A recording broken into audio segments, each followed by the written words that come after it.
Hello everyone, સ્વાગત છે તમારું અર્ચનાની વાનગીમાં।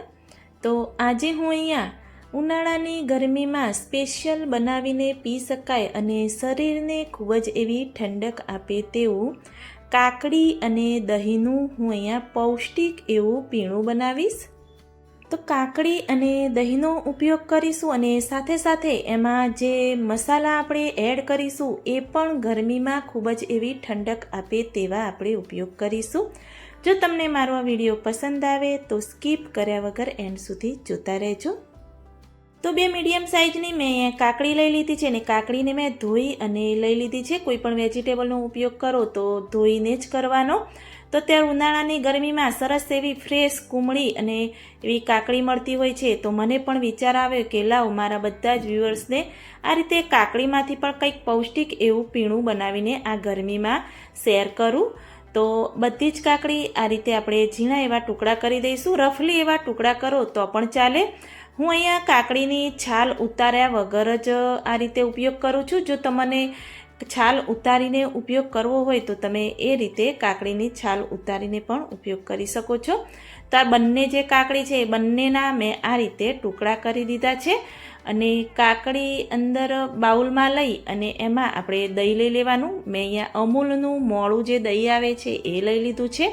જો 100 ગ્રામ કાકડી હોય તો 200 ગ્રામ તમારે દહીં લેવાનું, એ આપણું પરફેક્ટ માપ છે। થોડી એવી કોથમીર અંદર એડ કરી દઈશું અને થોડા એવા ફુદીનાના પાન આપણે અંદર એડ કરી દઈશું।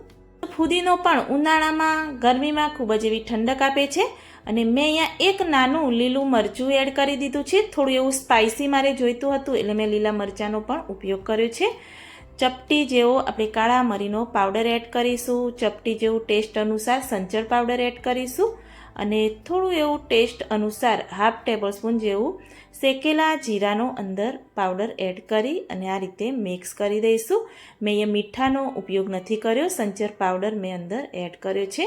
જો તમારે મીઠું એડ કરવું હોય તો તમે મીઠું પણ એડ કરી શકો છો। આ બધા જ મસાલા આ રીતે મિક્સ કરી અને આ બધું જે મિક્સ કરેલું છે એને આ રીતે આપણે મિક્સર જારમાં લઈ લઈશું। તો તમને પરફેક્ટ માપ ખબર પડી કે 100 ગ્રામ કાકડી સામે 200 ગ્રામ દહીં લેવાનું। મોળું એવું દહીં લેશો તો સરસ એવું ટેસ્ટી એવું પીણું તમારું બનીને તૈયાર થશે। હું અહીંયા અડધો ગ્લાસ અંદર પાણી એડ કરી આ રીતે બંધ કરી એકદમ ઝીણું પ્રોપર એવું જ્યુસ બનાવીને આપણે રેડી કરી દઈશું। તો તમે જોઈ શકો છો કે આ રીતેનું એકદમ સરસ એવું મેં જ્યુસ બનાવીને રેડી કર્યું છે। કલર પણ સરસ એવો જોઈને પીવાનું મન થાય એવો થયો છે। તો હવે એને ગાળ્યા વગર જ આપણે ઉપયોગ કરવાનો છે। તો 2 ગ્લાસમાં થોડા એવા ઠંડુ પીવા માટે આઈસ ક્યુબ એડ કરી દઈશું અને જે આપણે ક્રશ કરેલું પીણું છે એ ગ્લાસમાં એડ કરી દઈશું। તમારે ગાળીને ઉપયોગ કરવો હોય તો તમે ગાળીને પણ ઉપયોગ કરી શકો છો। ઉપરથી થોડું એવું શેકેલા જીરાનો પાવડર આપણે છાંટી દઈશું એટલે સરસ એવો ટેસ્ટ પણ આવે અને થોડું એવું આપણે ફુદીનાના પાનથી ગાર્નિશ કરી દઈશું।